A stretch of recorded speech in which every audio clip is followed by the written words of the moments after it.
जिस दिन राहुल गांधी आएगा उस दिन आपका क्या होगा वो अंदाज कर लो बीजेपी के लोगों। फिर आपने ये कार्रवाई शुरू की है, कल बीजेपी वालों के खिलाफ हम यही कार्रवाई करेंगे। ये राजस्थान की राजपूताना की धरती है। मेरा नाम प्रताप सिंह खाचरियावास है, मुझे इलाज करना आता है सबका। गहलोत सरकार में पूर्व मंत्री रहे प्रताप सिंह खाचरियावास के जयपुर स्थित आवास पर ईडी ने छापा मारा है।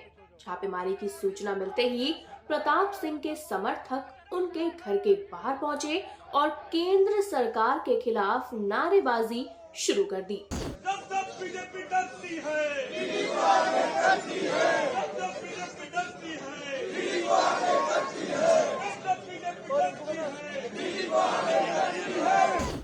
ईडी, इनकम टैक्स और ये जो एजेंसियां हैं इनको आने का राइट है और एक साइड और इनको आने का नहीं इनको आने का राइट है और ये एजेंसियां आ सकती हैं।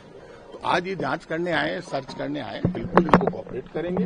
और इसमें ये आप जानते हैं ये पॉलिटिकल फैमिलीज हैं, पहले भी ईडी कर चुकी है, अब ईडी तो बहुत जगह कर रही है पूरे देश में। तो ईडी अपना काम करेगी, हम अपना, मुझे कोई डर नहीं है, ईडी का भी जवाब देंगे। लेकिन मैं ये मानता हूं कि भाजपा सरकार को ईडी के जरिए पॉलिटिक्स नहीं करनी चाहिए। आज आप जो भी कोई बोलेगा ये भजनलाल शर्मा और इनकी सरकार ये समझ रही है ना कि प्रताप सिंह डर जाएगा। प्रताप सिंह खाचरियावास ना आज डरा है ना कल डरा है। मुझे इन सरकारों का इलाज करना आता है। फिर कह रहा हूं कि बीजेपी सरकार कान खोल के सुन ले, ईडी भेज दे, इनकम टैक्स भेज दे, कुछ भी भेज दे, मेरे कोई फर्क नहीं पड़ेगा। सांच को आंच नहीं, हम डरते नहीं है। बीजेपी सरकार कर रही है भ्रष्टाचार, जो भ्रष्टाचार कर रहे हैं वो डरे, हम नहीं डरेंगे। इसलिए ये मेरे कोई डर नहीं है, आप लोगों को भी कोई चिंता करने की जरूरत नहीं। मुझे सब काम करना आता है। जो एजेंसी आई है उसको तो केंद्र की भाजपा सरकार है, ऊपर डबल इंजन की सरकार है, ऊपर बीजेपी की सरकार है, नीचे बीजेपी की सरकार है। तो भजन पहले आपको नोटिस दिया नहीं, आज तक कोई नोटिस नहीं मिला है मुझे। गलत बात, मेरे को या मेरे परिवार को ईडी ने कोई नोटिस नहीं दिया। डायरेक्ट सर्च करना मैं गलत मानता हूं। आप हमें नोटिस देते, हमें कोई सवाल खड़ा करते, हमें पूछते, हमारे ऊपर ईडी का कोई मामला नहीं चल रहा है। और ईडी बेवजह बिना नोटिस दिए ईडी को पहले हमें बुलाना चाहिए था, बात करनी चाहिए थी, फिर आप सर्च करने आते।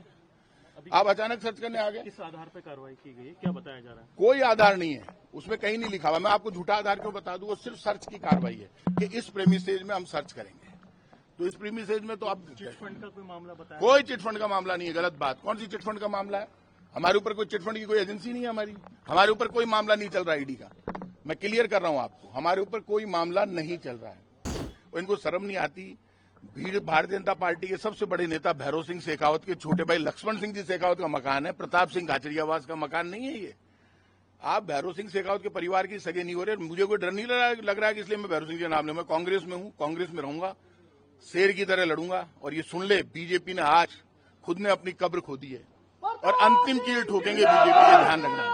अब जब मेरे ईडी जब मेरे नेता को ही बुला सकती है राहुल गांधी को, तो उसके बाद बच क्या गया? राजस्थान की राजधानी में इस कार्रवाई से हड़कंप मच गया है। देखिए इस वीडियो में किस तरह मोदी सरकार पर भड़कते हुए प्रताप सिंह खाचरियावास ने तंज कसा है। केंद्र की बीजेपी सरकार ने ईडी केंद्र की बीजेपी सरकार के अंडर में है। डबल इंजन की सरकार से मैं ज्यादा उम्मीद नहीं कर सकता। उस फैमिली के यहाँ पे बेवजह सर्च, प्रीमिसेज में सर्च, कितना ही सर्च कर ले, हमें किसी का डर नहीं। पूरा सर्च करवाएंगे, पूरा कोऑपरेट करेंगे अधिकारियों को। लेकिन बीजेपी सरकार यदि बोलने पर इतना दर्द हुआ है, मैंने 2-4 दिन से मेरे लगातार स्टेटमेंट चल रहे हैं, 1.5 साल से इनके दर्द चालू हो गया। इनके तो जो खिलाफ बोलेगा उसके यहाँ पे ईडी पहुंचेगी। और मेरे को पता था ईडी पहुंचेगी, तो मेरे को जब पता था तो मैं भी तैयार हूं। लेकिन मैं बीजेपी के लोगों से कहूंगा, आप ही सरकार में नहीं हो, सरकारें बदलती रहती है, जमाना बदलेगा। जिस दिन राहुल गांधी आएगा उस दिन आपका क्या होगा वो अंदाज कर लो बीजेपी के लोगों। फिर आपने ये कार्रवाई शुरू की है, कल बीजेपी वालों के खिलाफ हम यही कार्रवाई करेंगे। तो डर तोड़ना लग रहा है, डरते तोड़ना है। ये राजस्थान की राजपूताना की धरती है। मेरा नाम प्रताप सिंह खाचरियावास है, मुझे इलाज करना आता है सबका।